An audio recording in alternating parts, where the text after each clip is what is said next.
I don't think so We're going either. to call the meeting to order of December 19th, 2011, and we'll start with a moment of silent meditation and salute to the flag.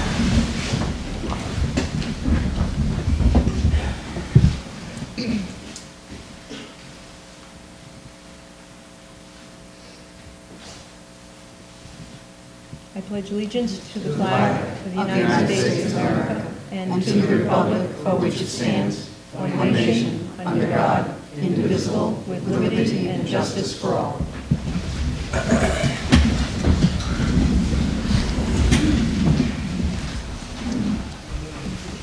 Our first item on our agenda is a tax stabilization request from Legnos Real Estate, LLC, filed by Peter Legnos of Groton, Connecticut. And you're here. You're going to represent it tonight? Thank you, Mr. Nardone. Thank you, Madam President, members of the council.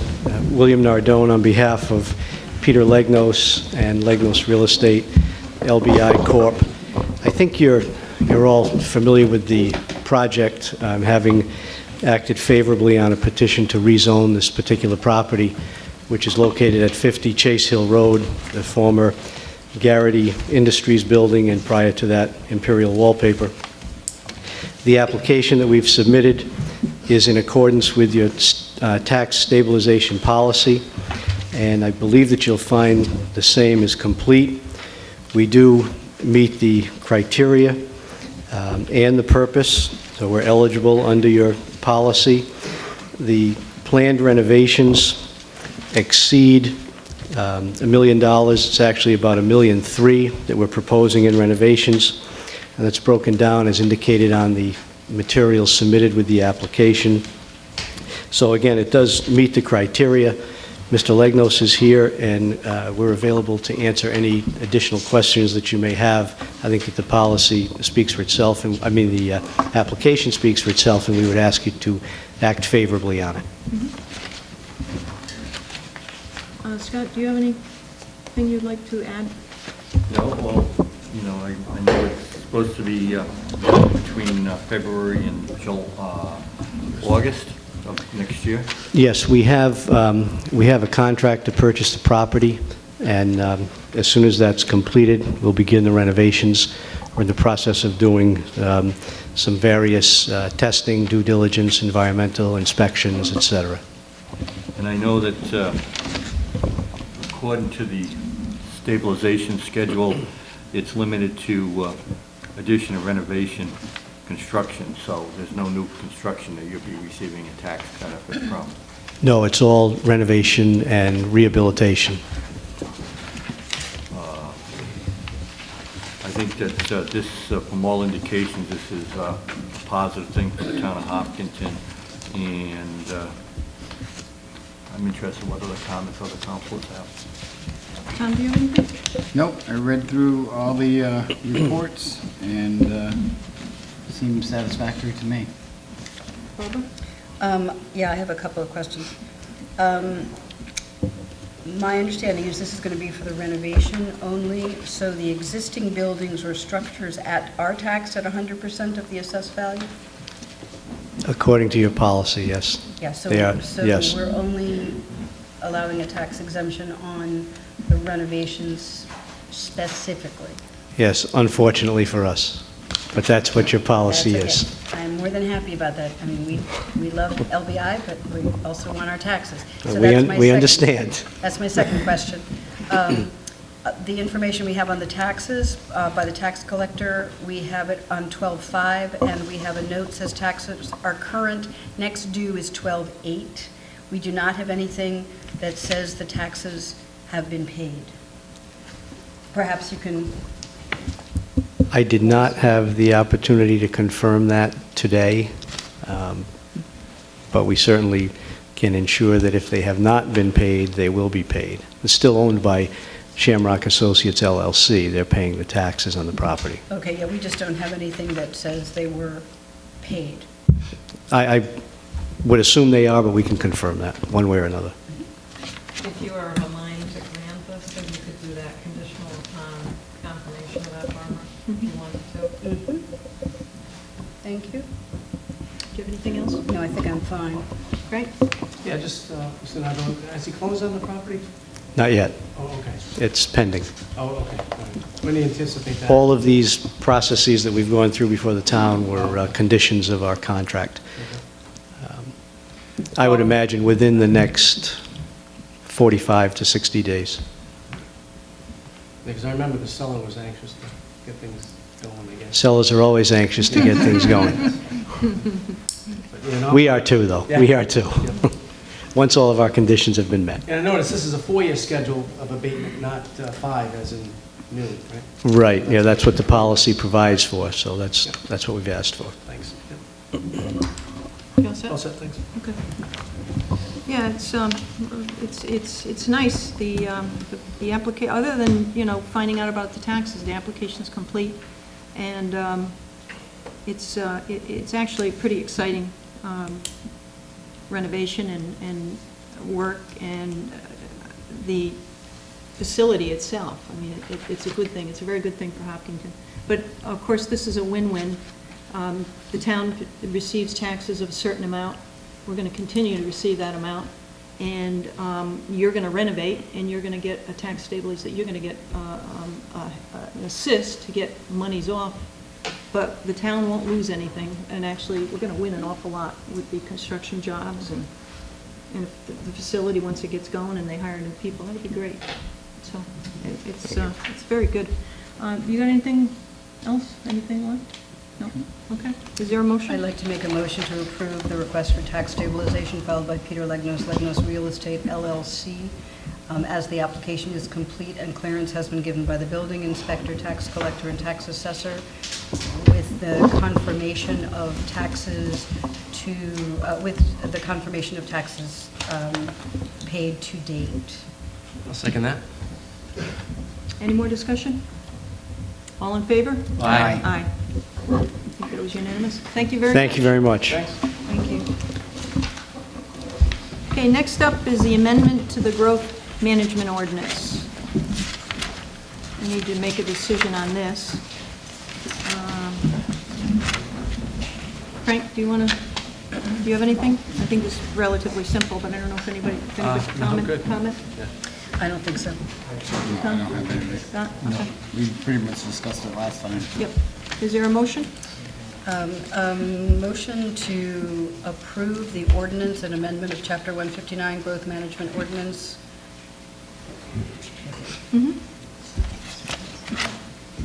Is there a second? Second. Sorry.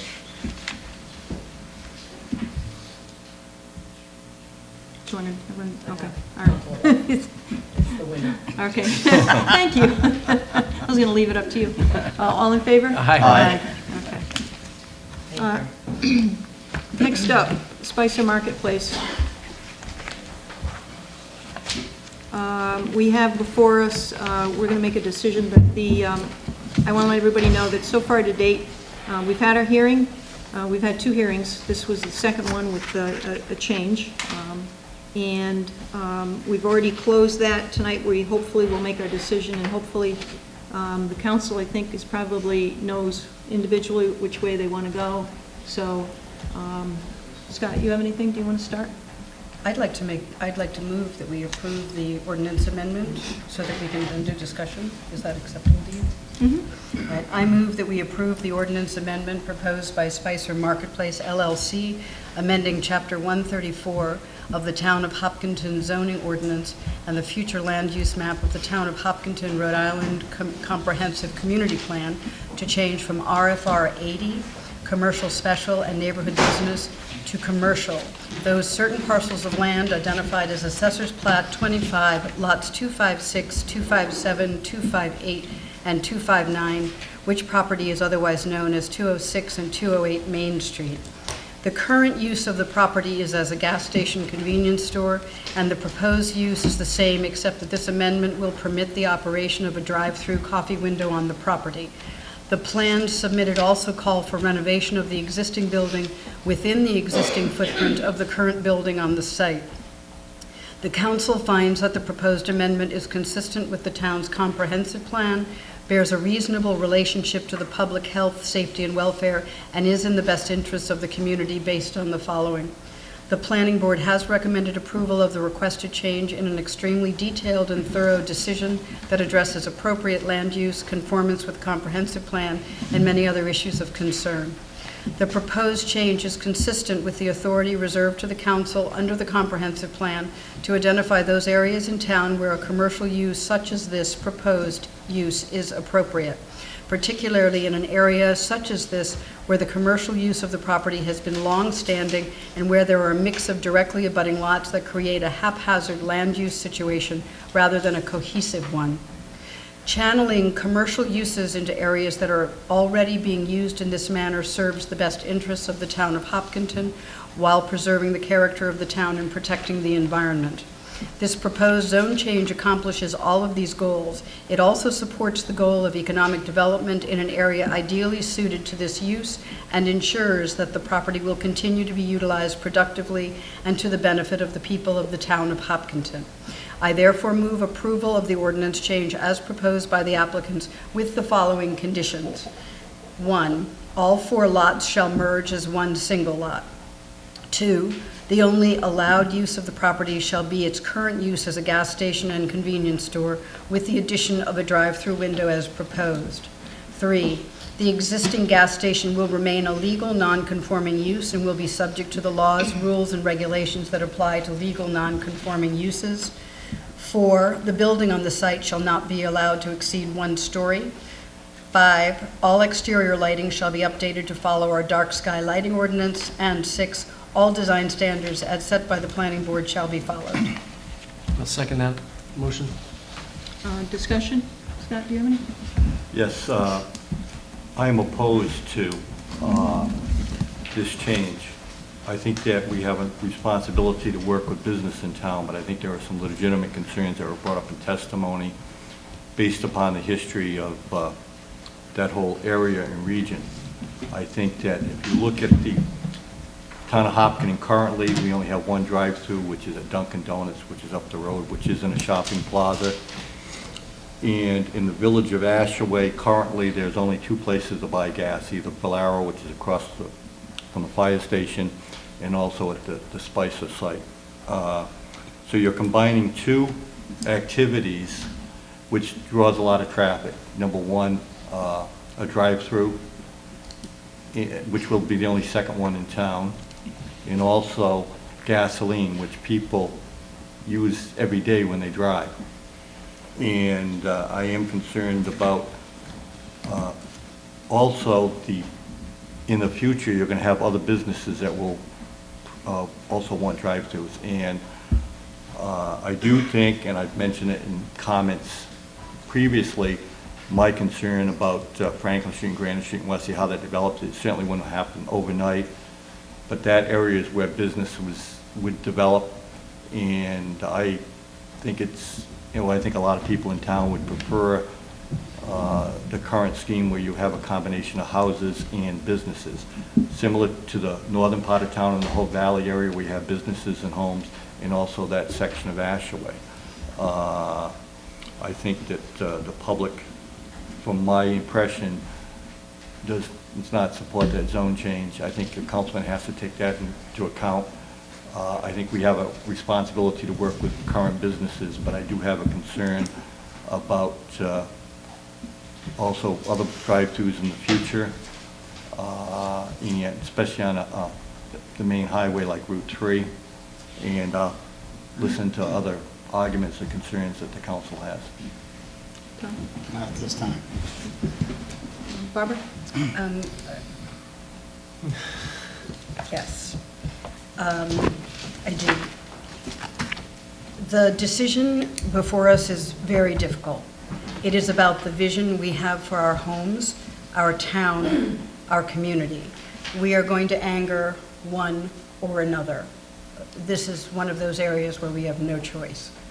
These small towns began as industrial mill villages, dirty, smoky, muddy, low-wage jobs, and serious polluters of water, land, and air. There is nothing to idealize here between cotton dust and coal smoke. These were not the pristine villages or farms of Currier and Ives. A collection of houses does not a village make, and preserving the character of our villages does not require that we turn away our existing businesses, discourage new businesses, or deny both the ability to flourish. We need businesses in Ashaway, and we need to give the businesses that we have the opportunity to grow and compete. My vision for Ashaway is to become again a vibrant, bustling little town. Ashaway needs the amenities that Hope Valley takes for granted, even if you don't like them. I want banks and pharmacies, and yes, they all have drive-thrus. Doctors, dentists, accountants, engineers, healthcare offices. I want a small grocery store like McQuaid's, a toy store or a bakery. Ashaway needs these too. We in Ashaway travel to Westerly, or to Exit 3 in Richmond, or to Exit 92 in Connecticut to do basic shopping. I want these places closer to our elderly citizens and our families. I want a place where young teens can get their first job and bike or walk to it. Businesses that support the community they live in. Farmers, merchants, and manufacturers need trade to prosper. Trade and commerce is the lifeblood of communities. Farming, roadside stands, small neighborhood businesses are crucial to maintain the look and feel of a rural community in any number of locations. But larger commercial or technological businesses are the columns that strengthen our tax base and are controlled and developed in areas where we have primary roads and exits so that they do not spill into the farmland, forests, and open space this community holds so dear. I also don't believe Hopkinton should allow the large retail stores, the Walmarts or Home Depots. Their jobs are poor, their parking lots affect our aquifers, and the buildings, if vacated, are not only an eyesore but encourage illegal dumping and criminal activity when abandoned. But business and technology centers, defense contractors, healthcare centers are good for jobs, have good salaries, create convenience, encourage clean industry, and a growth for our tax base. I want modest and controlled commercial enterprises. We can't be afraid of the future, and we cannot strangle growth. We are not going to become Route 2 in Warwick or a 5-lane road like Route 1 in Westerly. We are not Westerly or Warwick of 50 years ago. We have zoning and planning commissions, design standards, a land trust, open space, and aquifer protection laws. We are prepared for the future as best we can be. My vote for Spicer is given with confidence in this community, these citizens, and this town for the future. We will be fine. Frank? Yeah, hi. Regarding Spicer, it's my belief also, I echo a lot of what Barbara said about expanding the tax base. I take that very seriously because our taxes are pretty high, and I feel that having neighborhood business expand and provide services for the town is really going to do that. The decision for me to grant the zone change was fairly easy, and I don't mean that lightly. I look at the positive factors of this drive-through. Initially, Spicer sought a text amendment, which would have, if approved by the council, would have opened it up to 5 or 6 other properties in town as a drive-through and neighborhood business. Now, I thought we got a lot of resistance from that, and I looked back at it and said, you know, it's going to affect a lot of other villages other than Ashaway. So I said, what's a great compromise? I said, well, a compromise would be to keep it site-specific and have it only at that particular location. So how do you do that? Well, you make a zone change, and you make it commercial, you keep it site-specific. It doesn't open it up to the 5 or 6 other properties around the town. So I thought that was really a great compromise, and like I said, life's about compromises, I believe. And I think that was a great way that the client, the company, the neighborhood business wanted to work with the council. The other main thing for me, too, is the extra revenue I think that the Spicer Marketplace, once constructed, will bring. It'll be higher assessed value because it'll be renovated. It'll be higher taxed eventually. There's also a beverage and meals tax that the state reimburses 1% to the town on gross revenue. So say they gross $200,000 in revenue from the kiosk. We'll get $2,000. That's $2,000 more than we had before. So, you know, I know it's not a big amount, but it's a little bit each time. It helps move us in the right direction, in my opinion. The planning board, again, has recommended the change in a detailed and thorough decision that addresses the appropriate land use conformance with the comprehensive plan that was just approved by the state. And like I said, Spicer has made it abundantly clear they're willing to live with whatever restrictions the council deems prudent to put on the property so that there would be adequate protections against potential abuses to future owners. They also have planning board hurdles, such as the dark sky ordinance to go through. So it's not just an end-all right here. Lastly, preserving the town's character and its villages is not about making it impossible for good tax-paying businesses to survive and thrive. We need to learn that change is not inherently bad, but if we want our town to survive and expand the tax base, we need to welcome and support village business, particularly ones that have been in town a long time. So I grant that for me, I would approve that zone change to commercial. Okay. Shall we go to a vote? I thought, did you not want to? Not yet. Nope. Oh, okay, and then I have one other thing to say. There's an economic theory called the broken windows theory, which means if you have an area of town where you have a broken window or an eyesore, you'll continue to have it, because the next building will have broken windows, the next one will. The same way, when you take an eyesore and you upgrade it, you will continue to upgrade the area. And I live in Hopkinton. That is my city, my town, my little village.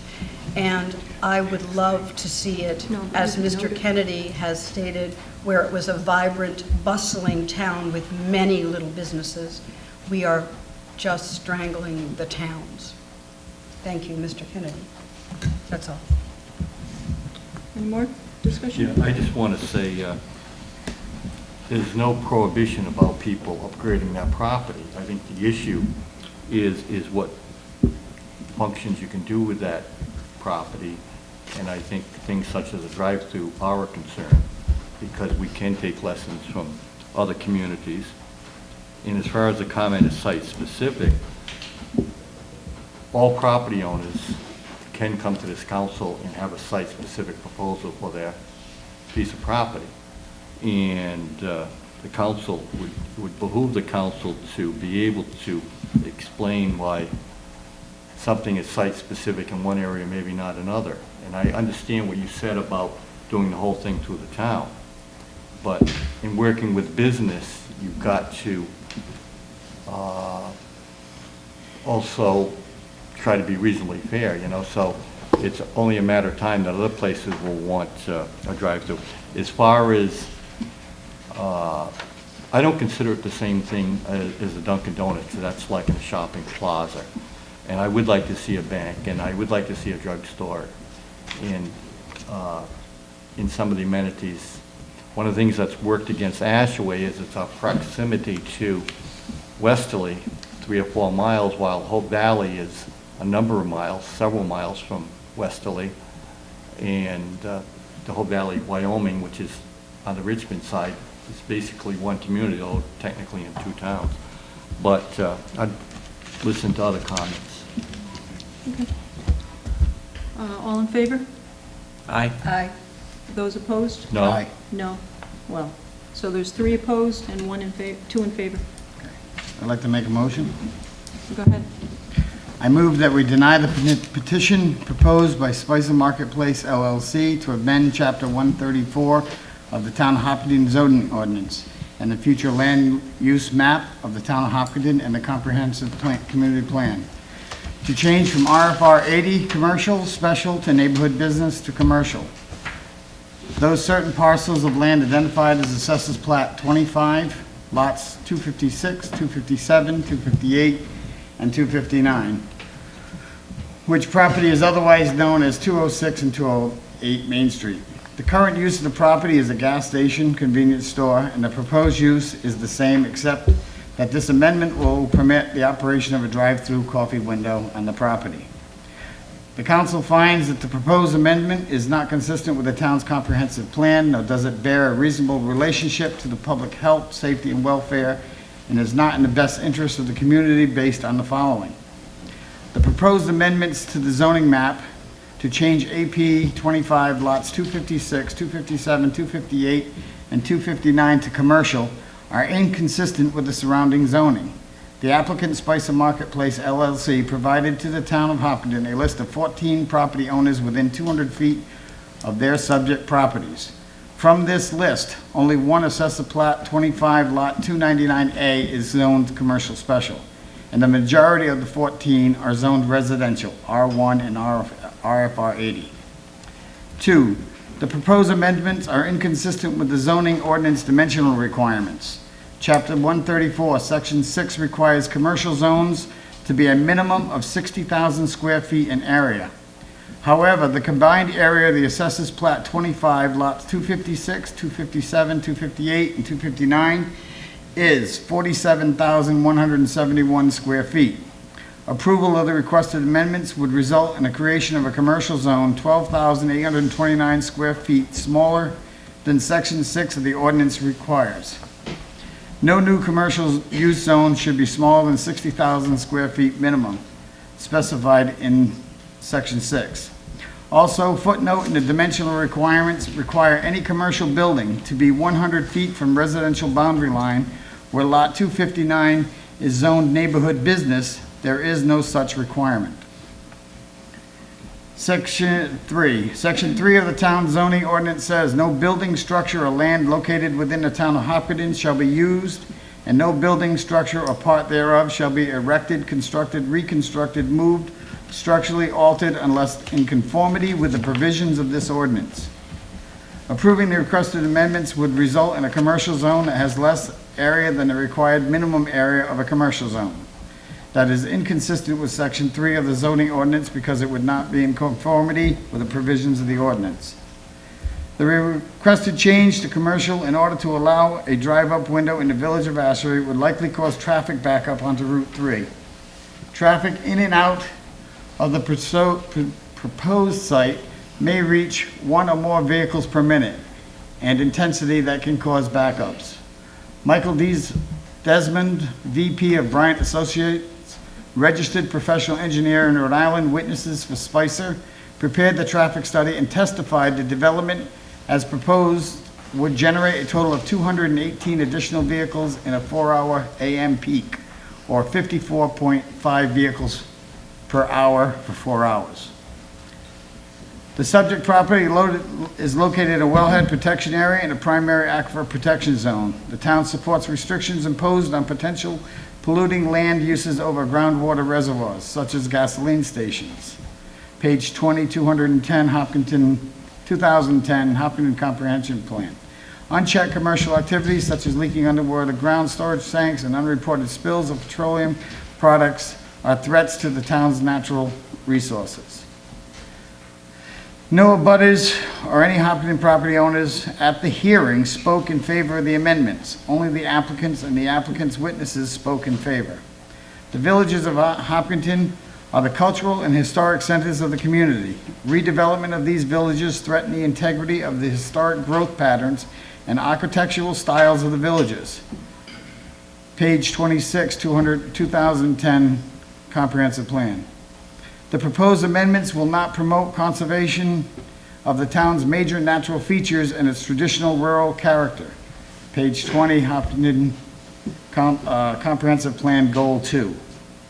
A drive-up window is not keeping with the town's planning, and proposed amendments threaten the traditional rural character of the villages. The first and second comprehensive plans did not rezone neighborhood business in the villages to commercial.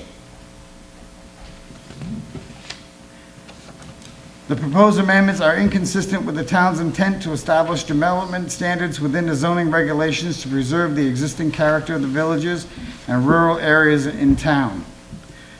Page 20, Comp Plan, Recommendation 13.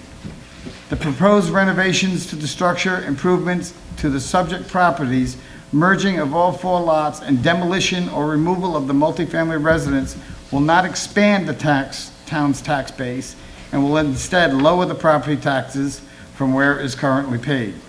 This denial is consistent with the authority reserved to the council under the comprehensive plan to identify those areas in town where commercial uses and neighborhood business uses are appropriate rather than rezone residential or other areas for commercial uses and lose control over the types of activities that best serve the citizens of town while preserving the character of the village as a town.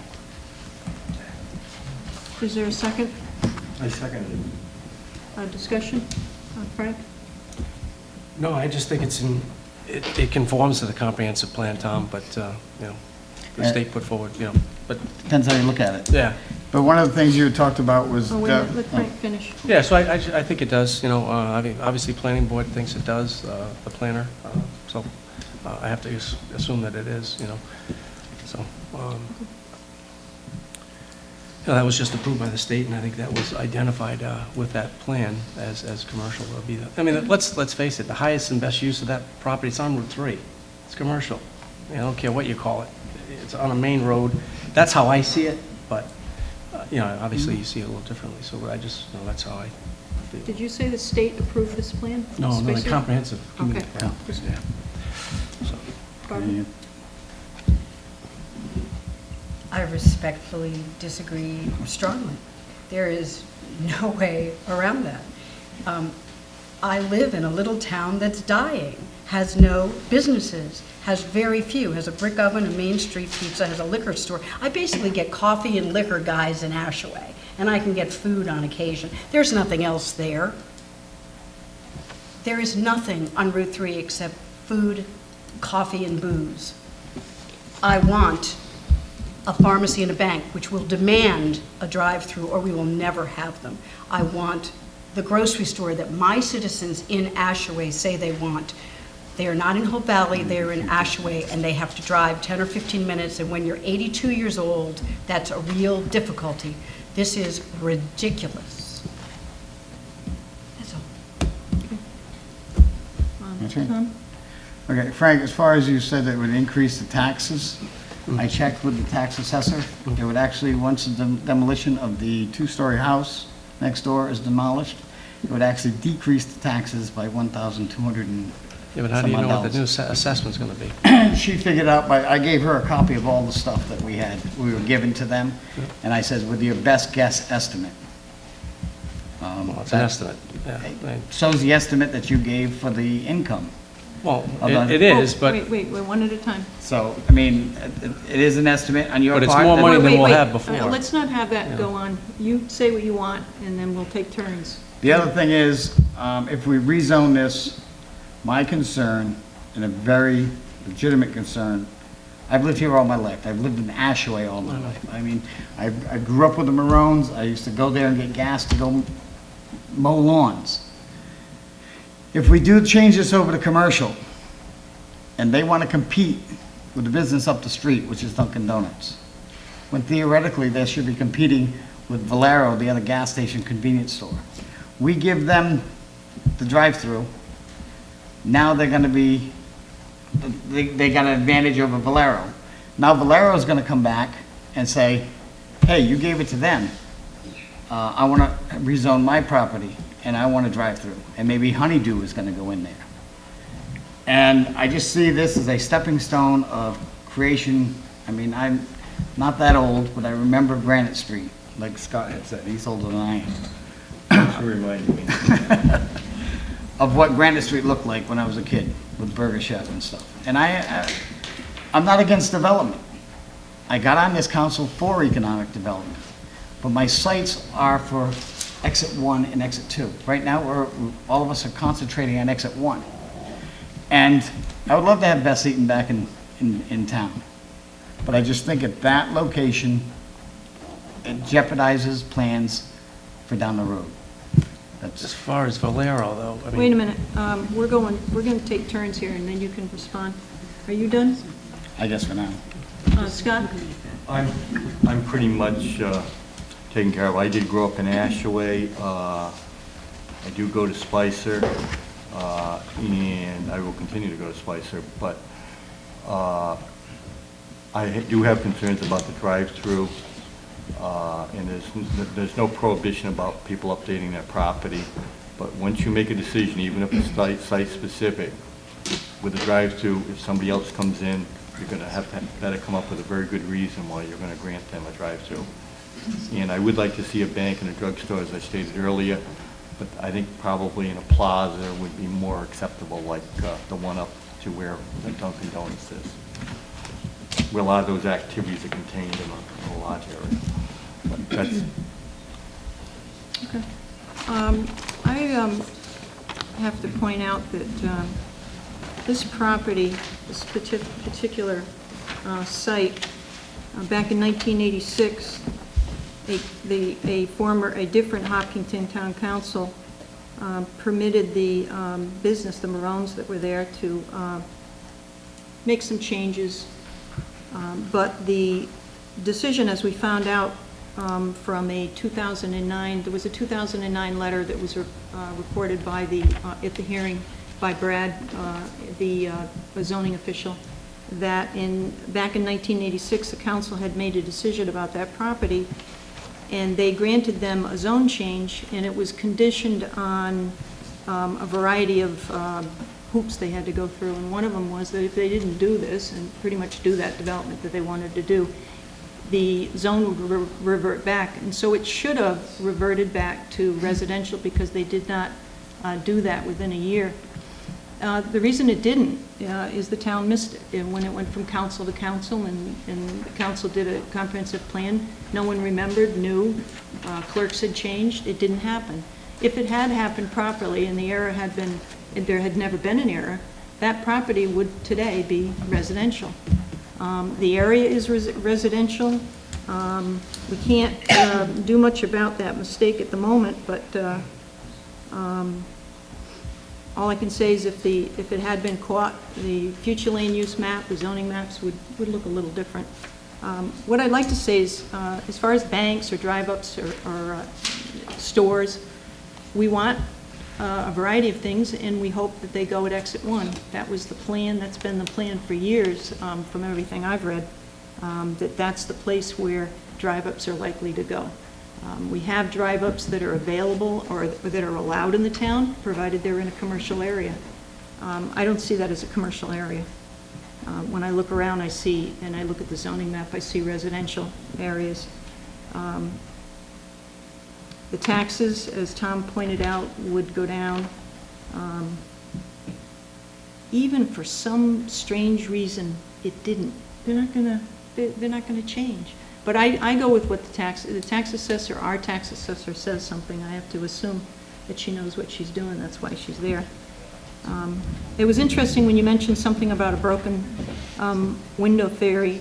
I would like to apply that to drive-ups. You get one, you're going to get more. And I agree that if there was one there, there's likely that Valero's would and could purchase some of the properties near them, so they'd have a larger lot, and then they would ask, and they'd have a right to ask to have their property zoned. I hope that we follow our comprehensive plan, because our comprehensive plan throughout it talks about our villages, how important they are, and that we want to protect them, and that we have areas where we've called them growth. And I think that that's what I see when I read the comprehensive plan. Any more comments from? I think Frank did. Frank? No, just about, like I said, it's still at the end of the day, the other site, Valeria, you mentioned, Tom, it still has to come before the zoning, planning, and council. You know, if we think it's too close or it's going to create extra problems with traffic, of course, we have an obligation to say no for that. So I don't think it's going to just open up. I think what would have happened if we approved the text amendment for the neighborhood business to have a drive-through, I think that would have opened up more in various villages, but I just don't see it here in this particular case. So, and I think that Valero's lot size is probably too small to even have a drive-through. But, you know, I disagree, but respectfully. Go ahead. You know, we talk about wanting commercial development and industrial development at exit 1 and exit 2. We talk about it at the exit. Well, we don't mean just the point source that's the exit, or at least I don't. That is 1 mile from the exit. Anytime you talk about the exit, you have to expand the exit at least a mile in some directions. Route 3, where 216 is, if you go from exit 1 down Route 3 to Route 216, it's approximately 1 mile. Now, if I think of commercial development or development at an exit, I believe that an exit can extend a mile. If you go to Route 3, which you don't like in Richmond, which goes directly into Hope Valley, you easily have a mile of development on either side. Because that's what happens at an exit, so that it doesn't happen in the rest of Hopkinton.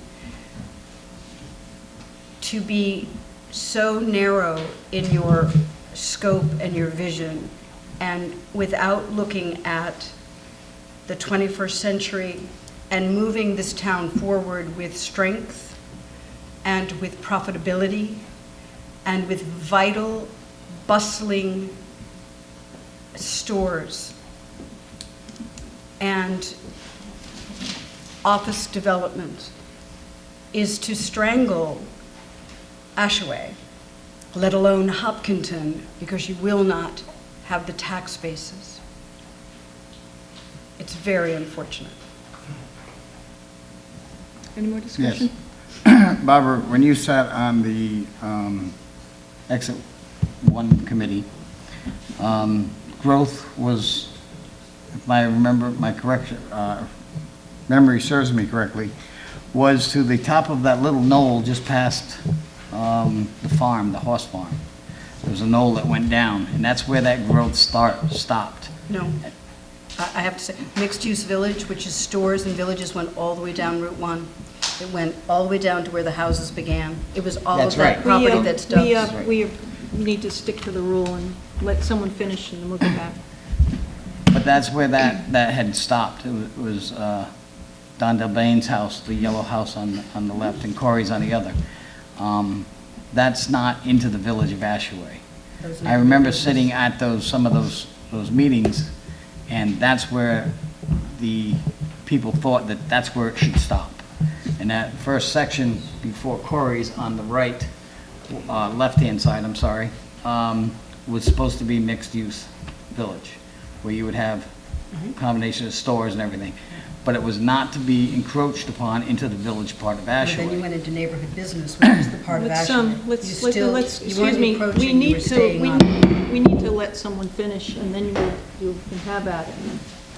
I'm just saying that's where my recollection was that stopped at that point because it became part of the Ashaway Village. Just as they created the Hopkinton Historic District up here to stop development coming this way on Route 3.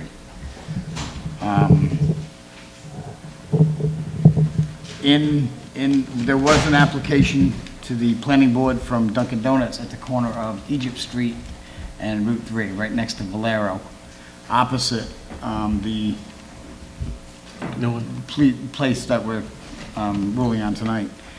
They were going to have just a sit-down place. And I remember reading, because I've read so much information, I mean, I've got piles of it, that trying to find out what I wanted to do with this property. They didn't want a drive-through. They just wanted to sit down. And I remember one of the persons from the planning board asked, well, are you going to seek a drive-through at some time? He says, well, we want to reserve our options. So things like that just make me nervous. And then they end up canceling their application, and because Tim Hortons had closed up and they were able to purchase that. So Valero could buy the property next door and expand it to the 1 acre size. I mean, you come in, if you have enough money, you can buy whatever, and things all come up for sale. I love this town, and I'm not looking to restrict things. I just don't want to start changing things to commercial zones in the middle of the town. I think it just needs to be at Exit 1. And it's nothing personal against anybody. I mean, That's fine. it's We just don't take it my personal, I know. I just, if I could make Go one ahead. quick comment. I mean, when is Exit 1 and 2 going to be developed, Tom? I mean, cheapest grow. You know, nothing's happened. We have all these committees and subcommittees, and nothing ever happens. So it's like, I think this is a small baby step in the right direction. That's how I look at it. And it's extra revenue for the town, albeit small. But I think eventually, if you say no to a small place like this that's been in town for a long time, where do you say yes? So that's my thoughts. But you have anything more? Okay. Scott? Yes, just a couple of comments. This would be the only second drive-through in the town currently. And I think that we do need development, but we have to ask what type of development. And as far as the property next to Valero, on one side of that property is Champlain Drive, which is, and on the other side is a home that I suppose they could seek for a business to expand their property, but they don't own that property as far as I know. And that would be opposite the other side of Egypt Street. Also, you know, Egypt Street, I don't think the visibility is, you know, I know there used to be vegetation there, there's still vegetation here, so sometimes you don't have, I don't think, a clear sight all the time on either side, either the Diamond Hill side or that side. Basically, I think I've stated my feelings on the topic. I do think that we have an obligation to work with businesses in town, but that doesn't mean that we have to vote their way every single time. We just saw this council work with development on Chase Hill Road from a former business site. So I think this council can work with business in town, but that doesn't mean we say yes to every proposal. And with that, I will say no more. I'd like to just express thanks to everyone who's participated. People have come out numerous times, the applicants themselves, the family, the Morone family. Everybody's been very helpful, very polite, very respectful, and they've been you know, involved in the community for a long time. No one doubts that. And we, personally, I'd like to do anything we can to help. It's just that this one wasn't something I could go along with. We might as well vote. All in favor? Aye. Aye. That's 3 opposed? Yeah, Aye. Okay, so we've got 3 in favor and 2 opposed. Thank you. Why don't we have a few minutes recess, because I know some people want to leave, and then we'll get back to the council meeting. Okay, next up, we've got the consent agenda. Is there anything to remove? November 21st, 2011, council minutes. And November 7, the transcript. Okay, is there a motion to accept the consent agenda with the November 21st and November 2nd removed? Motion to accept the special town council meeting minutes of December 12th, 2011, and accept the following report to town clerk, tax assessor, which includes abatements and supplements, and the chief of police. Second? All in favor? Aye. November 21st. I did call Lisa, I think there was maybe a spelling error afterwards, but I know probably how the confusion happened is that when... What page, please? Okay. Thank you. You remember. Yeah, she's Well, good. we've already She's talked good, to her. Scott. I know our town manager in his report just mentioned Councilor Landolfi went on the tour, but Councilor Capalvo and I also joined. And he probably took it from his report, and he corrected that, because I believe I had called him, mentioned to him that there was 2 other councilors that went to that. You mentioned that you had a spelling error. I don't know if I can Oh, find he's it. looking for that. On page 3, Lisa, at the bottom of the public forum, the last sentence of the public forum section, where it says fire department from, I think you meant access, or did you? Page 3 there. Oh, page 3, the public forum, where, right in the middle where it says traffic would prevent the fire department from, Accessing the street. Why did she say access? oh, so that's accessing? The Yeah, street. accessing the street. Okay, all right, so it sounds okay? Yep. All right, I have it's a just question. me. I have one, too. Also, page 9. 1, 2, 3, 4, 5, 6, 7, 8 lines down. I had said it has to comply with the affordable housing standards. I believe I meant the rules and procedures, which is what you continue. She felt those affordable housing rules and procedures would also have to be followed. It is the rules and procedures, not their standards. Very good. So instead of standards, it's exactly what you said in the second sentence, the rules and procedures. Yeah, I noticed Page? this, page 10 on the top, the gentleman's name is spelled differently in two different spaces. I don't know what the correct spelling is. Mr. Jamoski? That's a tough one. Yeah, it's two different spellings, so I don't know which one's correct, they're both That was a wrong. good Oh, pick. yes, that's a J. It should be a J where it says H. Okay. That was a good find. And it's just, Okay, we all set? and I think you put, should have been lose, and, yeah, on page 6, it should be lose instead of loose. What page, Scott? 6, just a real picky correction. 1, 2, 3, 4, 5. The fifth sentence up in the top paragraph should be lose, do not want to lose them as a tenant. Loose them. I know that's really picky, but. From the top of the bottom. Oh. Lose, Okay. L-O-S-E, instead of Yeah. loose. Yeah.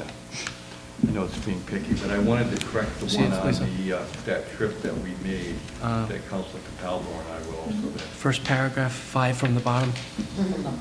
First paragraph, Lisa? Yeah. See it's loose? Thank you. Yeah.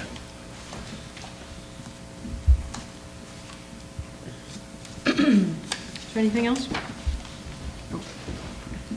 Okay, great. That's one down. November 7th. The transcript? There is no Ms. Capallo on page 35. They have a Ms. Capallo, it's supposed to be Capalbo, so that's incorrect. And then, of course, in the back where they list everything, they list a Capallo, and that doesn't exist as a human being in town. Last I checked. I've noticed that sort of problem, it's the way she hears Yeah, things, yeah. Yeah. and it's just, there's one, and it's just a misprint, and that's all.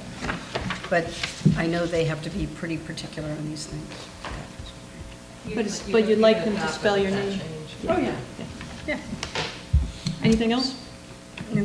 Okay. I'd like to approve the November 22nd, 2011 Town Council meeting minutes and accept the transcript of November 7th, 2011 as the record of the hearings, LBI, Inc. and Spicer Marketplace, Marone, with the changes made at the council. I'll second that. All in favor? Aye. Can I ask a question? Sure. Of the solicitor. To what extent does the council have the power to change a transcript? You don't have the power to change the transcript, but you're adopting the transcript as the minutes of your meeting. You have the authority to change the minutes of your meeting. Okay. Thank you. I was just wondering what the technical aspects were. Thank you. Okay, first public forum. Is there anyone that would like to speak? Yes, sir.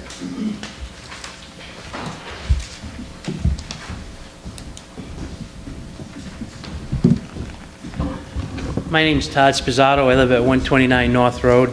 And I just want to read you this, and I have a copy for you guys for your own personal use. My wife and I wrote, "Dear Town Council members, I am here tonight to make the council aware of the injustice that we feel that we have received from the zoning officer and the Zoning Board of Appeals procedures. We received a citation from Mr. Ward on May 23, 2011. We requested a copy of the complaint and were denied a copy of it. We were instructed on the appeal process and provided all documents requested. We sent certified letters to all of our neighbors 7 days prior to the meeting as instructed by the town hall.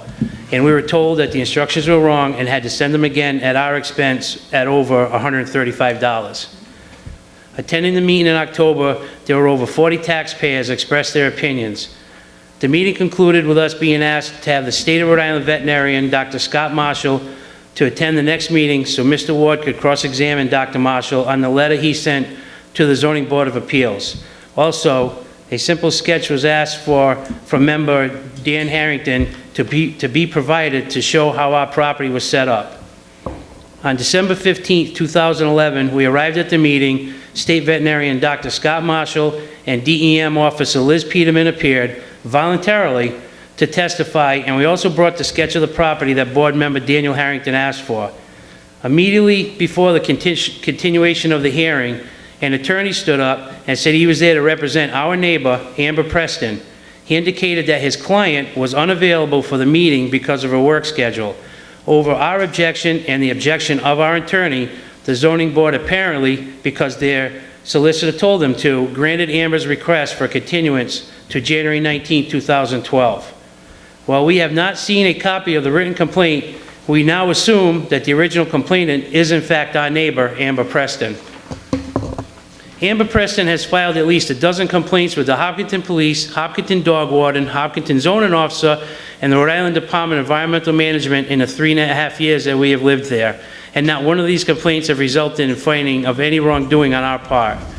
These complaints, and particularly this appeal, has caused our family extreme hardship and cost us literally hundreds of dollars, and is just another example of us being harassed by Amber and using the town zoning board to help her do it. Also, we would like it to be known that we got our pet alpacas for Christmas last year for our children. After checking all applicable town and state laws, why did it take until the end of April of this year for her to complain all of a sudden? We feel that we are willingly gone above and beyond to be compliant with the town's appeal process, as evidenced by providing all necessary documents and having Dr. Marshall's professional testimony on the record that our alpacas are pets. We are here before you tonight to request that you do everything in your power as a town council to put an end to this constant harassment. Sincerely, thank you, Todd and Tina Spizzato. I have a copy of this letter for each one of you, and I also brought a copy of the letter, in case you haven't seen it, from the DEM that clearly says alpacas are pets in the state of Rhode Island. And we've covered everything we possibly can, and we've gone from April until December, and every month we leave here with our 2 children crying and wondering if they got to lose their pets. And I'm not going to get into it, but as Councilman Buck knows, we got those animals because our kids were greatly depressed over a very, very terrible tragedy in our life. And I've lived in town all my life like Tom. I'm a life member of the fire department. I'm a life member of the ambulance corps. I coach baseball. I used to mow Crandall's Field when I was 18 because the town didn't have a tractor. I used to pull the mower with my pickup truck.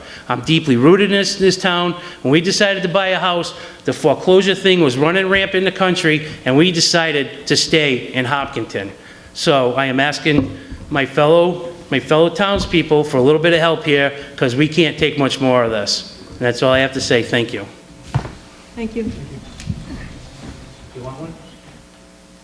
I just want you to know that, and I'm sure you've heard this already, that this issue is before the zoning board, and this process needs to follow through and go to the end.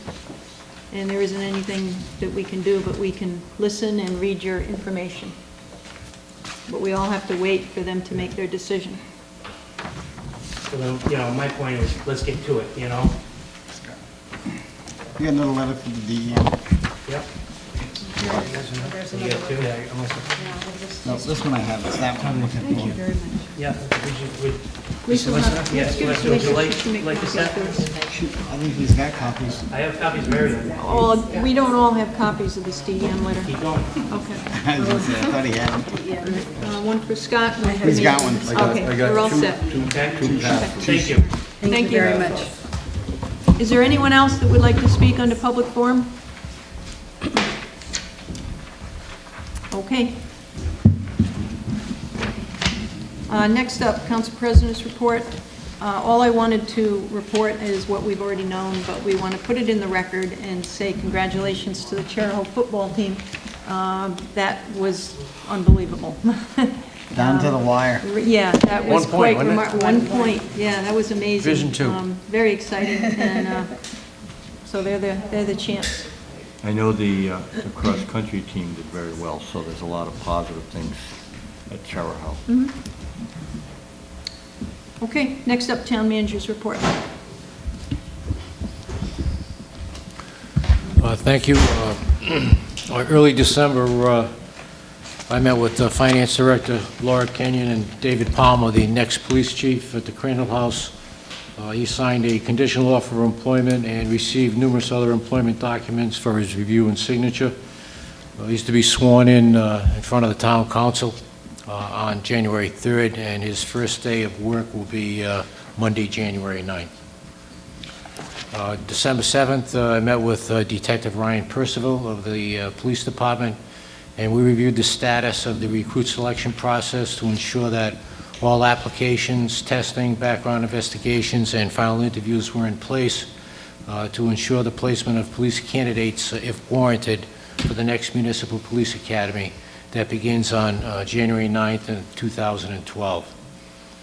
In early December, we interviewed several candidates and selected 2 to fill vacant positions in the police department. Pending formal retirements, they'll attend the academy in January of next year. On December 8th, I attended the Rhode Island State Tax Assessors Association monthly meeting at the Wood River Golf Course. Hopkinton Tax Assessor Christine Brochu hosted the meeting, and I welcomed approximately 40 city and town tax assessors to the town. And she did a real nice job organized that. It was a very nice affair. And lastly, December 12th, I met with Director Mike Lickenstein and Coordinator Dave Henley of the Wood River Health Center. We have a close working relationship with them regarding their upcoming request for funds for the FY 2012-13 budget process. They plan to seek partial funding for a new patient outreach educator position, and Hopkinton's proposed share of the cost would be based on the number and percentage of town residents served at the health center. They're going to forward a formal application for funding at the appropriate time during the budget process. Thank you. Thank you. Any questions from the council? Tom? Maybe it's best left for the budget process, but this outreach educator position, we're forced to, it says Hopkinton's proposed share of the cost. Is this something that's mandated? Oh, no. Oh, no. No, it's, Oh, okay. You know, I mean, if it- It's just the way it's worded, I guess. That's right. Okay, that's all, I just, thank you. They base it on number of residents we have. It's just. And they it's ask just- for it. That's right, Okay. yeah. yeah. Right. You would have, That's fine. It's not mandated. okay, Barbara's got a hand up. Barb? I had a couple of questions. On that particular patient outreach educator, I believe that was something that he asked for through the CDBG funding that was flunked, failed, didn't go through. I really wanted to thank Ms. Brochu, if I could, through you, for holding the meeting at Wood River Golf Course or Pavilion. Those are our 2 very nice areas, and we have, I think Fenner Hill is big enough. No, I'm not sure it is, Fenner Hill They Golf have Course. yeah, they have a. But I think it's place marvelous. I downtown. hope we have a lot more of these things and are held in our town and these places. I think that was great. We've done that before. We had the managers meeting up there before. Yeah, I think that's fabulous. I mean, because they're really very welcoming places. I had a question on whatever patient outreach. That was before your time, Bill. He's thinking, was I there? Oh, I just have a generic question asking whether, when will we hear again on the town hall consolidation program? Well, that's a good question. Okay, so that's going to be a while? I mean, well- like next year sometime? I spoke with Rick Lawrence this morning, as a matter of fact, the architect from Connecticut. And basically, the town is in kind of a sit-and-hold position for 4 to 6 weeks. We basically want to see how the budget process, both the school budget process and the town budget process, is going to unfold. So that will give us a better idea of any available funds that we may be able to use for the project. And we don't want to proceed right now into Phase 2 and bring that before the council until such time as we get a plan in place for the full funding of the addition. Because we don't want to, spend another $43,000 and then find out we're not going to be able to do it in the first instance anyway. So it's still a work in progress. Once the budgets start to shake down, we'll see how that materializes, and then we'll make a determination as to whether or not we're going to seek the funds, and if we do, how we're going to seek the funds to do them, and if not, and then we won't be able to do it. So it's sort of an ongoing process, and it'll work its way through our budget cycle too, and we'll see where we stand at the end of that. Yeah, so we're looking at probably early February before we can decide whether or not to move forward. Yeah, or even further, I would think. Want to be careful when stray from things that aren't on the Okay. agenda. This is on the agenda, it's in my manager's report. Well, it's not on the agenda, you know what I mean? Oh, I'm sorry, I didn't realize that. I'm surprised we didn't hear from you back then. If it's in my packet, it is on the agenda. I've just been warned by the I'm just going to say, solicitor. when it's manager's report, the reason why we have to list them specifically is because we can't do the general thing. Thank you, you be the bad guy. Sorry. Sorry, Barbara. You just have to be careful, that's all. Okay? We're trying to And be say, careful. and other things the council wants to know. Oh, okay. Any other questions for manager? Okay. Old business, set a hearing date for the earth removal ordinance. Is that up to date? What up to Barbara? date? Yes, as a matter of fact. It's been forwarded to It's everyone. been forwarded to everyone, and it was the things that we discussed, and it was with the town manager and our committee, and it went through the lawyer and the And major Pat. people. Four people. Actually looked at it, went to Pat, and they all have looked at it, and the gravel bank operators have also, nodded their head on it. And I was surprised, because That's some good. things are very That's much good. what That's we been a wanted. long time coming. Yes, but. Doesn't mean everybody's happy, but it's moving forward. Right. So, that's why it got forwarded to you a few weeks back, so that you would have a chance to look at it, and I didn't hear anybody yell, so I assume that we're ready to do a hearing date. Sure. So are we ready for a hearing date? Yes. Okay. What would you recommend, Lisa, based on life in general? Well, it has to be advertised 3 times. And your earliest possible date would be Tuesday, January 17th, or you could place it on for February 6th. I'd like to go with the February 6th, and I'll tell you why, because we've got the omnibus and Yeah, those that's sorts great. of activities.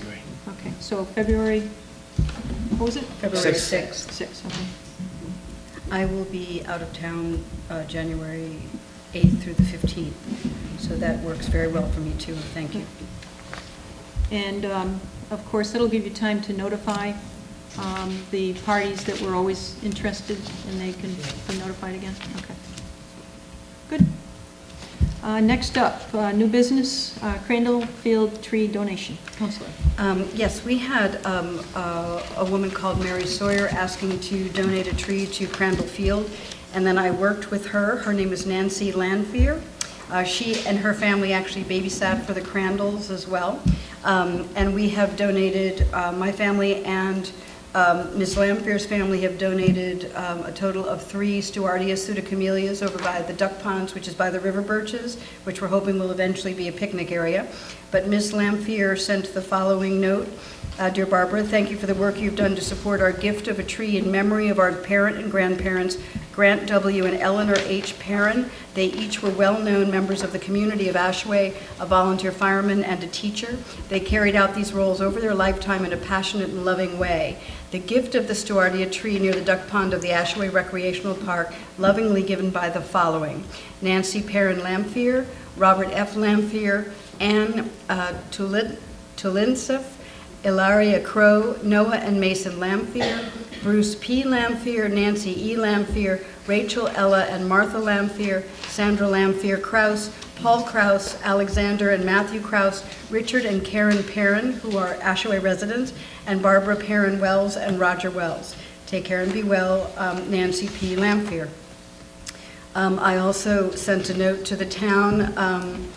The donation is given for the 2 Stewardia pseudocamellia trees planted in Crandall Field by the duck pond in honor and loving memory of our parents, Mr. and Mrs. Frank and Josephine Norton Capalbo, and Mr. and Mrs. Stanley and Eleanor Taborski Christensen. Both my husband and I, Bill and Barbara Capalbo, thank you all.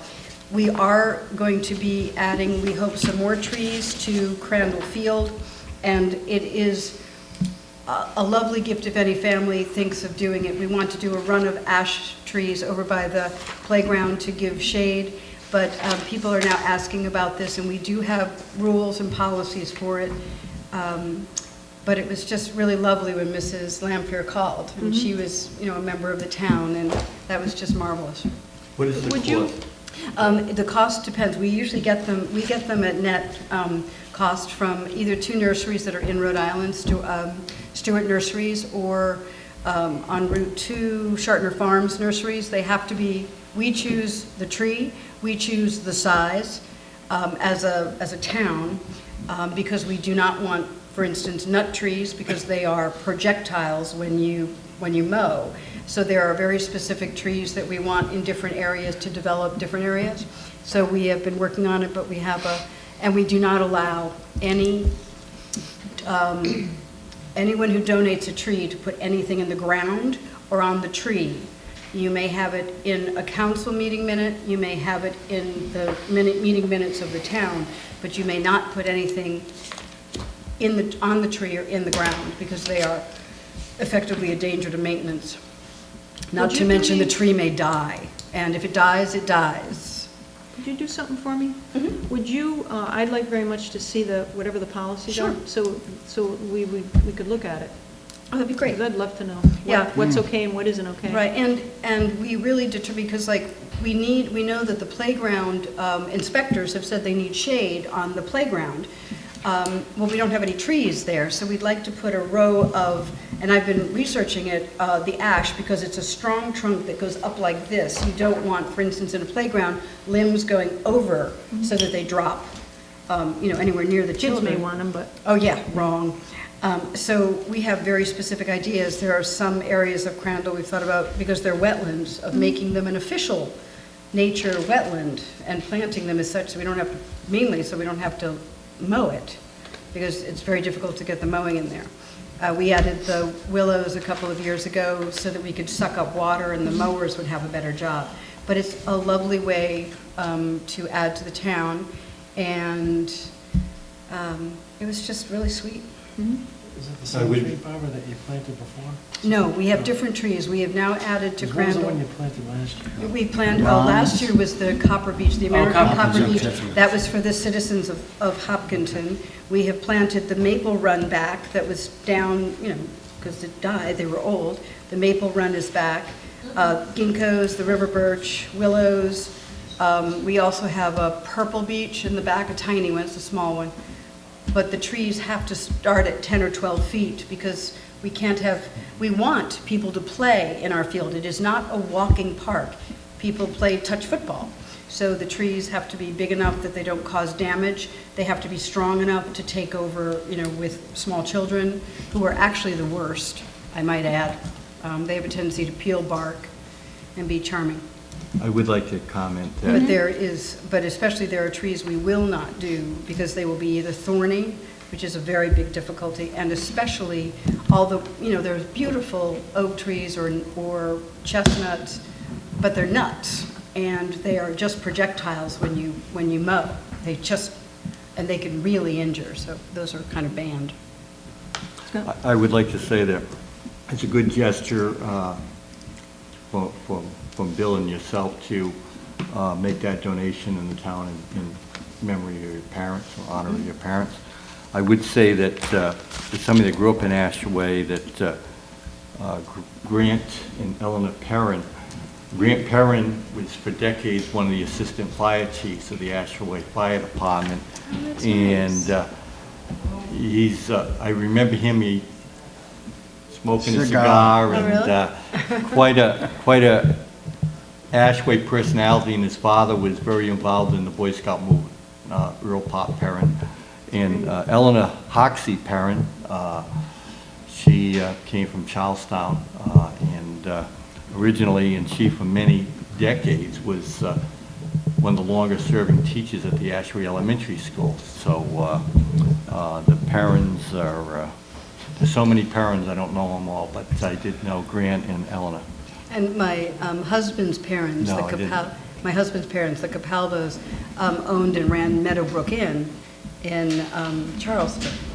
And so they were the ones that began that for decades, and that's where my husband worked as, busboy and waiter and whatever needed to be done, cook and bottle washer, right? Grant used to live right next door to me. How neat. I mean, that's wonderful. She was the sweetest woman. She flew in from Oregon and met with us in August, because I said there are only specific times we can do this, and we have to make sure that the trees are in the right locations. Very It's really nice. cool. Anything else? Yeah, I'll be the tree lady. Okay, next up, congressional and state redistricting. Councilor Hurst. Yes, I attended the redistricting commission last Thursday evening, and I did testify about several concerns I have. The main concern I have is, previous to December 7th, there was no plan to divide Hopkinton, either in senatorial district or House district. Then they came up with a plan on December 7th that would shave the northern part of Hopkinton. In fact, it would split Hope Valley. I don't think I mentioned in my testimony about Hope Valley, but I said keeping the towns intact. One of the criteria of redistricting is try to avoid going over municipal boundaries and pretty much stay with current districts as much as practical. The legislative districts cannot be more than 5% either way, either more or less than the median. Also, I think there was also a discussion at that meeting about superimposing the senatorial districts, the House district over the senatorial.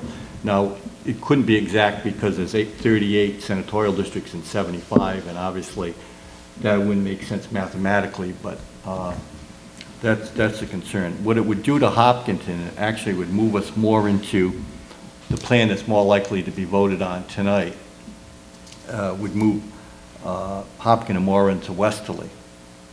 And obviously, it would dilute our voting strength by splitting our town. But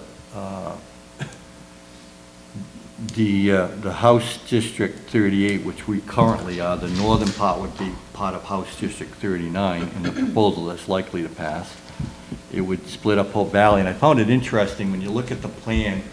It goes a little beyond what you could easily identify as Loverthrow Pond as Little Neck. Now, I don't know if that goes down into where the Hope Valley Fire Station is, because I was thinking about polling stations, and also they have to be handicapped accessible, and we don't have a lot of public buildings.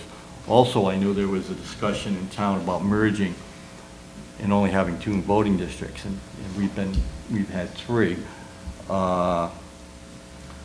The House Plan A seemed to be the best, although that's not the current one, but looking at that today, Charleston, Richmond, Hopkins would not be divided. At the present time, the town of Charleston's divided. That would think from our own parochial interest to be the best plan from what I've seen, the House. There's different configurations of the Senate plan. I saw one that would bring Hopkins into Westerly.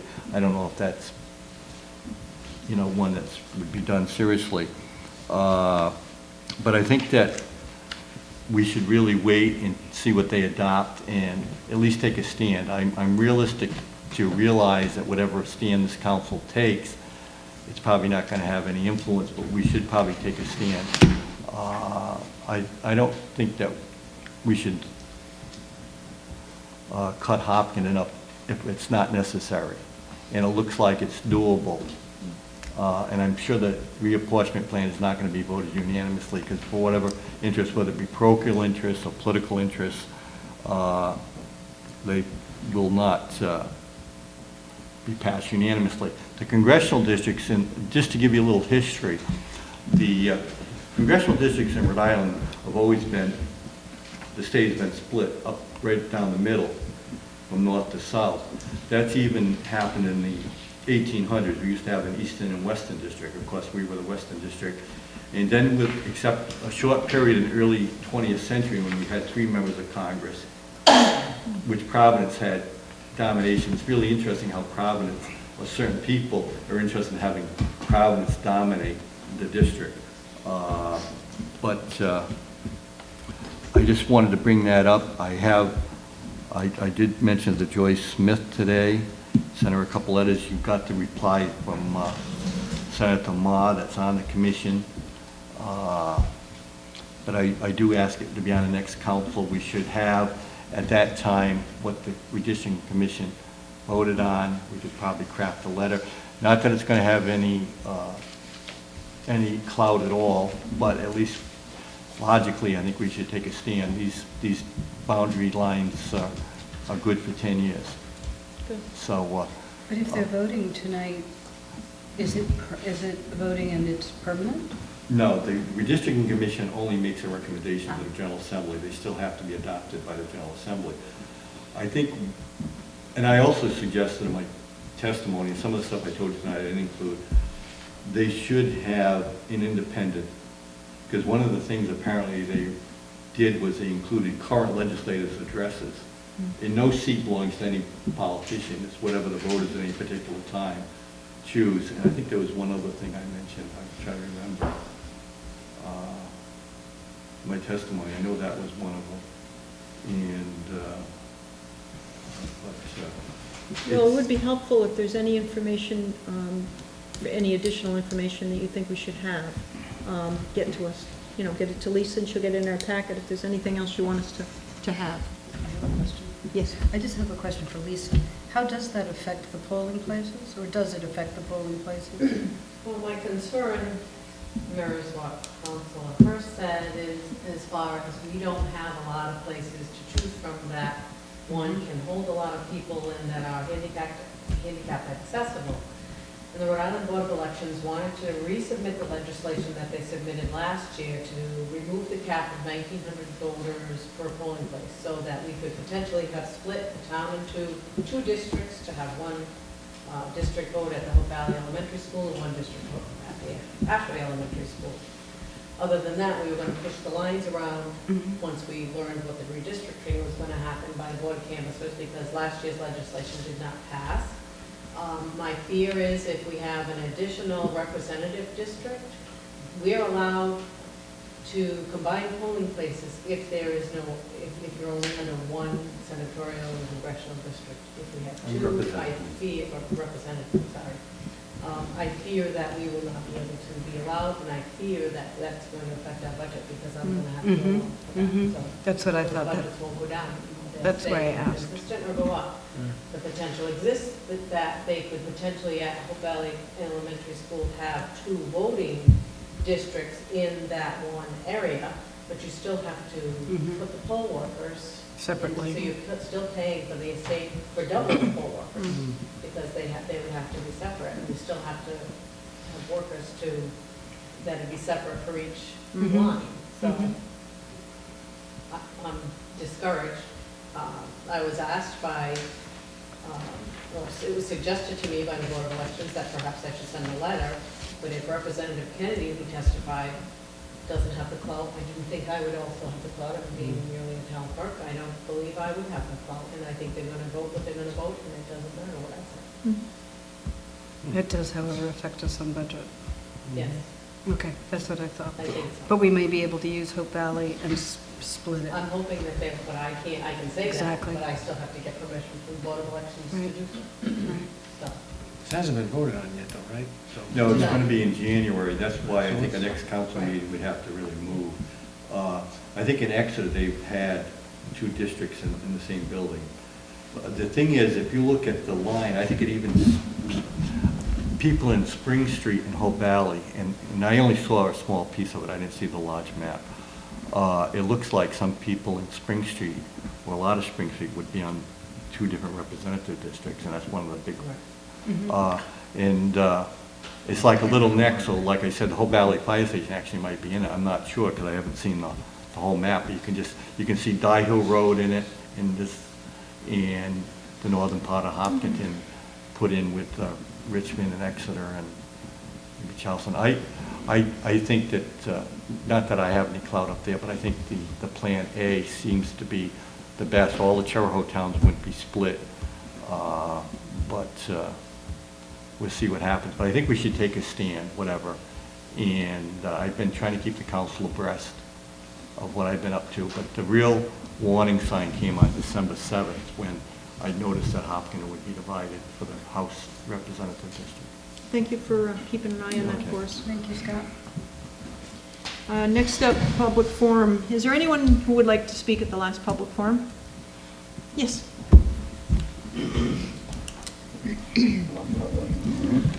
Ronnie Kennedy, Main Street, Nashua. I was here a couple of weeks ago and asked for funding for the fire department. You said you were going to put it on the next month. I'm so sorry. It's on the next one. Oh, I'm sorry. I apologize. Both of us. You can't blame Lisa, but she's usually very good about making sure I get things straight, and we fell off the turnip truck here I or found something. that news this We morning. I fell off haven't the heard turnip that truck, I term. bet. I'm And very I sorry. Placed it on for January 3rd already. January I put it 3rd. on for January 3rd. Get fired for that. Oh, and you'll be gone for a while? Oh, I'm sorry. You'll be gone for a while? Okay. I apologize. We'll miss you. We'll miss you. Will you be sending another representative? What's that? Will they be able to send another representative from the fire department? I'm certain we'll have Good. someone get. Okay, thank you. All right. Anyone else wishing to speak? Tell me what I goofed on. All right, correspondence. There were a couple of things. One of them was the Chair Budget Workshop schedule, just so people will, because we get this information. And what I was going to ask you to do, Lisa, could you, you probably already do this, or maybe it's already out there. Could you make sure that this notice go out in the places it usually goes, like outside at the... Yes. Okay, all right. And the first public workshop that Cheraho's having for the Cheraho budget is Saturday, January 7th at 9 a.m. They go 9 a.m. to noon. It's at the Cheraho Middle School Library. And then after that, it's on Thursday, and then they're all evenings. And it's at, the following ones are January 12th, 6 p.m. at the library. January 19th, 6 p.m. at the Cheraho Middle School Library, and then January 26th, 6 p.m. at the Cheraho Middle School Library. And the budget then goes to the school committee, where they will, at their regular meeting on February 14th, approve it.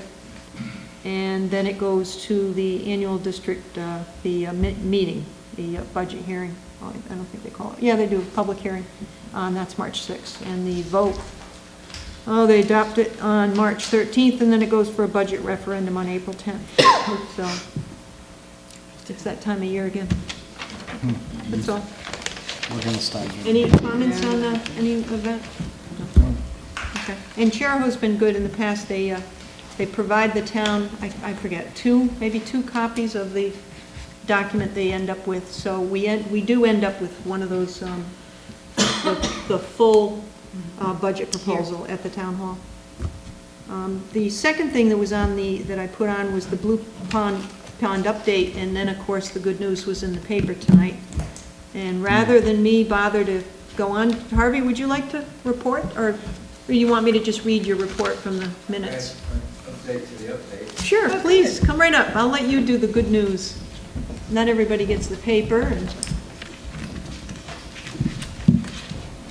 Well, I get my news in little bitty pieces from DEM, so I don't have all the news, but they are acquiring 60 or so acres, which I believe is essentially all the land south of Blue Pond that was owned by Asheville Corporation. There were 3 house lots that had frontage that the planning board approved administrative subdivision several years ago to let the houses sit further back away from a wet area and to use the little trail that goes into the dam at Blue Pond. And I don't know the status of that. But the news that I got that's a little on the less happy side is that the way they're going about purchasing the property, the money from NRCS that potentially would be used to restore the dam will not be available. That money can go to a private entity, but it can't go directly to a governmental entity. And I thought, all the parties knew what was going on. Green Plastics was involved, DM, NRCS, and TNC. And so it looks like they made the decision to go ahead and acquire the property, including the dam, in such a way that they won't have funding from NRCS. And I was thinking this is like over $1 million probably. So they're talking kind of vaguely about doing a wetland restoration, but not restoring the pond. So what that means, I can't say, but that's DEM moving on their way, and they said, well, we'll be willing, Catherine Sparks from DEM, who's one of the spearhead people up there on this, said she would be willing to come down and talk to people here in the town to tell us what, but basically it sounds like it's to tell us what they're doing, as opposed to having an interchange and maybe giving us a chance to have some influence on it.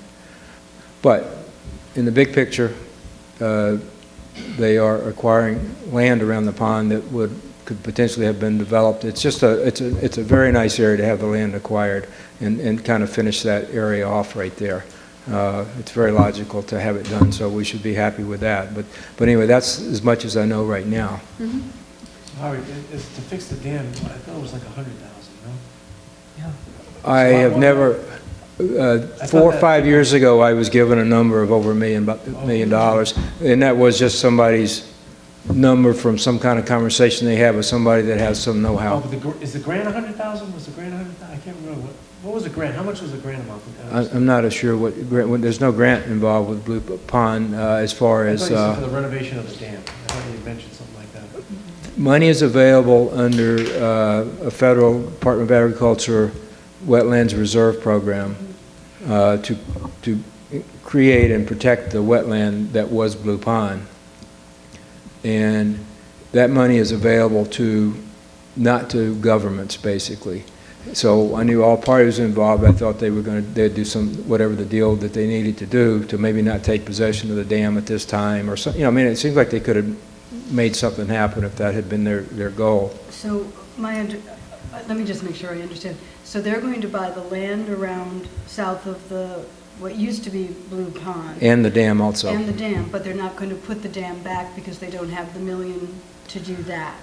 I mean, that's okay, at least if they're buying the land, yeah.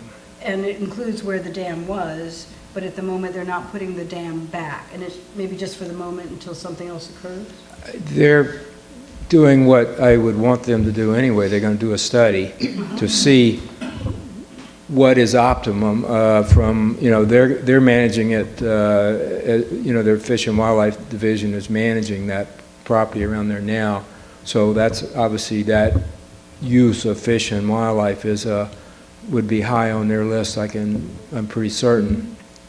Whether they take in consideration various things that the town might want to see, a little better public access. I wanted to see them protect the cranberries, and be sure that we don't lose. I can't think of another place where you can go cranberry picking in town anymore. And so they're going to do a study to decide what exactly they want to do. But it sounds like they're going to do the study and kind of tell us what they decided. But it seems like they have eliminated the option of getting the money from NRCS. I happened to be with in a meeting earlier today with somebody that is from NRCS, and he said they're just basically not going to be involved in the project now. So can the DM find another source of funds for the dam? Potentially, but we're talking about a lot of money, and we always thought that the dam, the cost of fixing the dam was a big deal breaker up there. So the land's protected. I mean, now they're saying they're going to close. I think I saw in Cynthia's article in the newspaper that they were predicting January closing. Or maybe I got that from an email I got today or something. But anyway, I'm very happy that they concluded, we'll have the sale, and they'll add it to the management area. I just hope that they will have some interchange with the town on thoughts about how to develop it. You were at our meeting the other night, Barbara, and we were talking about access, and DM is, I think they're down to 3 enforcement officers or something. They just don't have the ability to put in more parking lots and manage more things, and I thought maybe there was some way the town could potentially work something out, arrangement or something with DM, so we would have the kind of access we'd like for the people in the town there. I mean, something to be discussed in a public forum. The town council could do that or something, but that, since they're acquiring it, they're calling the shots, of course. And we'll see. I'm sure whatever they come up with will be something that'll be worthwhile. Is it what we think is optimum? Maybe not. Well, what's there now is nothing. Correct. You know, so it's very good. Well, there is a nice pond there still. And we had our meeting the other night. It was very interesting. I don't know why I missed this. But if you look at this map right over here, you'll see Blue Pond, B-L-E-W, and it's about this big. And if you go to look at that map over there 9 years later, you see Blue Pond, B-L-U-E, and it's much larger. So in that time frame between 1849 or the early 50s, that's when at least the dam as it is now must have been put in. So anyway, it's an interesting historical note, and it's a lovely place, but the pond was always there. And it's there now, and it's pretty deep, I understand. So it's just a lot smaller than it used to be. I didn't think there was much there at all. Well, surface-wise, it's greatly reduced in size, but the original natural deep part of the pond is there. You'll also notice in between those two maps that Ashfield Pond came into existence. It didn't exist at all before. So anyway, thank you. Thank you very much. I appreciate all the work that the Conservation Commission's been doing, and encourage you and hope that you will, I don't doubt, continue to keep an eye on this one. Thank you. Ron? I like the idea that the DEM is taking it over, but did anyone ever stop and think of the land that is non-taxable in this town? We give it away and nothing comes in tax-wise. Why don't we make some kind of a deal with the DEM? You buy it from whoever owns it and pay the taxes on it to the town of Hopkinton. We should try and work deals like that. I mean, we have so much property that is not taxable, and the poor guy that owns a house pays through the nose. And I heard Tom mention a little while ago, if they took down Florence Marone's old house, we only lose about 1,000. Well, 1,000 here, Tom, 1,000 there adds up. So we ought to start considering putting some tariff on the state, use tax or something. If they don't pay, we'd take it away from them. Sounds nice. Is there anyone else that would like to speak? Okay. Is there a motion to adjourn? Oh, Motion. yeah, I guess we are done, yeah. Motion to adjourn. Is there a second? All in favor? Aye.